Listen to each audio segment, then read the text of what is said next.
ছোটবেলা থেকে এই জগৎ থেকে মনে করেন এই ছোট চাকরি করতে করতে করতে করতে আজকে মনে করেন যে এই লেভেলে হচ্ছি, মাস্টার লেভেলে হচ্ছি। এই ছোট থেকে এই পর্যন্ত আইসি, আর ভিতরে খালি একদিন ভয় পাইছি। তাই ওখানে আমি দীর্ঘদিনই চাকরি করছি। বরাবর 17-তে আমি ছোট চাকরি করি লস্কর লেভেলের। তা আমি হঠাৎ করে একদিন ঢাকা থেকে লঞ্চ ছাড়ছি, ছাড়ার পরে তা ওই সময় ডিউটি ধরতো মানুষ 7টা বাই 1টা, যে মাস্টার হোক, চুকানি হোক, কিংবা লস্কর হোক, কিংবা ইঞ্জিন রুমের চালকরা হোক, 7টা বাই 1টা। তা ওই লেভেলে আমি এখান থেকে ঢাকা থেকে 7টায় ছাড়ছি। তা আমি ডিউটি শেষ, আমি আবার রাত্র 1টায় ডিউটি নিব। এতির ভিতরে মুন্সিগঞ্জ পাঁচ হওয়ার পরে মানে বিশাল ঝড় ছাড়ছে হঠাৎ করে। মানে আবহাওয়া একদম ভালো ছিল আপনার সদরঘাট থেকে, কিন্তু এর মধ্যে কালবৈশাখী ঝড় ছাড়ছে। কালবৈশাখী ঝড় ছাড়ার পরে ওই সময় আবার নিয়ম আসলে মনে করেন যে ঝড়ে যদি কোনো লঞ্চ পড়ে, যারা ডিউটিতে থাকবে তাদের ওই যারা অফ ডিউটিতে থাকবে, যারা ঘুমাইতে থাকবে তাকে ডাকিয়ে দেবে। এর মানে আমার যাই এর মানে আমি কেবিনে ঘুমাই, আমার যাই ডাক দিচ্ছে ডিউটিওয়ালারা যে তাড়াতাড়ি ওঠ, ঝড় ছাড়তেছে। তাই আমি কাঁচা ঘুম তো আমি উঠিয়া কেবল কেবিনের ভিতরে 1 পাও 2 পাও নিচে দিছি, আর আমার এই বডিটা কেবিনের ভিতরে বসে আছি, বসা অবস্থায় মানে চোখ ডলতেছি। কেবিনের গেট খুললে রেখে তারপর আমি বসতেছি, বসে আছি। এবার ওই দেওয়ানি ডেঙ্গাইয়া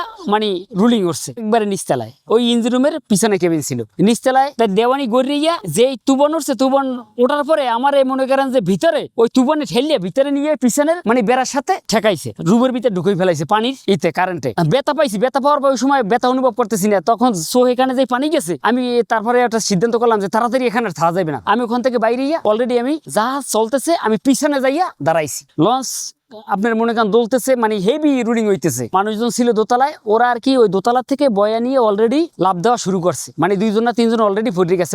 ওই যে মানে এত রুলিং হইতেছে, ওই রুলিং এ ওরা মনে করছে লঞ্চ অ্যাক্সিডেন্ট হইব। 5+ স্টার রেটিং প্রাপ্ত দেশের সর্বোচ্চ বিদ্যুৎ সাশ্রয়ী ও eco friendly Walton AC. Walton air conditioner, smart comfort এখন নেক্সট লেভেলে।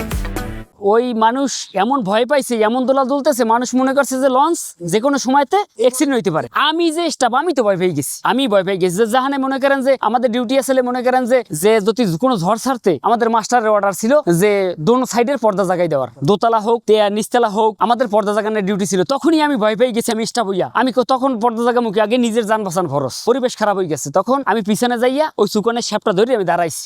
কত 2 থেকে 2.5 মিনিট, কি হাইয়েস্ট 3 মিনিট হইতে পারে। এটির ভিতরে দেখি যে জাহাজ মাটির সাথে গ্যাস খাইতেছে, মানে চলাকালীন অবস্থায়। আমরা ওখান থেকে গেছি সামনে যাইয়া পর্দা উঠাইছি। তাই আমাদের মনে করেন যে বাতাস ছিল ডাইনের বাতাস ছিল, আমরা জাহাজ ঠেকাইছি বাম পাশে। ঠেকানোর পরে ওই যে আপনার মনে করেন যে ওদিকগুনে যে রুলিং গুলো আসে ডাইন থেকে গুনে, ওই রুলিং গুনে আইসা মনে করেন এই জাহাজের সাথে ওইটা আইসা মনে করেন যে ওই জাহাজের সাথে এমন ভাবে বাড়ি দেয়, বাড়ি দিয়া ওই যে ফ্যান্ডারের সাথে ওই পানি বাজ্যা একাল আমার 3 তলার ছাদ পর্যন্ত ওঠে। একাল তো লঞ্চ আসলে ছোট ছোট, বেশি বড় ছিল না। পরে জাহাজ যে গ্যাস খাওয়ার পরে ওই যে ঠেকে গেছে জাহাজ, ঠেকার পরে ওখান থেকে আমরা এই যে কিছু লোক পানিতে লাভ দিচ্ছে ওই বয়া নিয়ে, ওই কিছু স্টাফ নামাই দিচ্ছে আমাদের মাস্টারে, দেখো ওইসব লোক পাও কিনা। পরে আমরা যাই ওইসব লোকগুলো আনছি, আনার পরে ওইখানে আমরা একদিন ঠেকা আসলাম, পটুয়াখালী যাইতেছিলাম। আশেপাশে চর ছিল, চর সে সময় তো, এখন তো নদী মনে করেন ভাঙ্গিয়া ওই যে ড্রেজিং করে কাইটিয়া এখন তো বাড়িঘর ধারে এসে গেছে, সে সময় অনেক দূরে ছিল। ওইখান থেকে আমরা এই লোক নিয়ে পরে আমরা ইঞ্জিন স্টার্ট দিছি, আমাকে জাহাজ আর নামে না, আটকাই গেছে। ওই আপনার মনে করেন কি আবহাওয়াটা যখন খারাপ হয় তখন নদীর একটা পানি ফলে যেই আবার আবহাওয়াটা যখন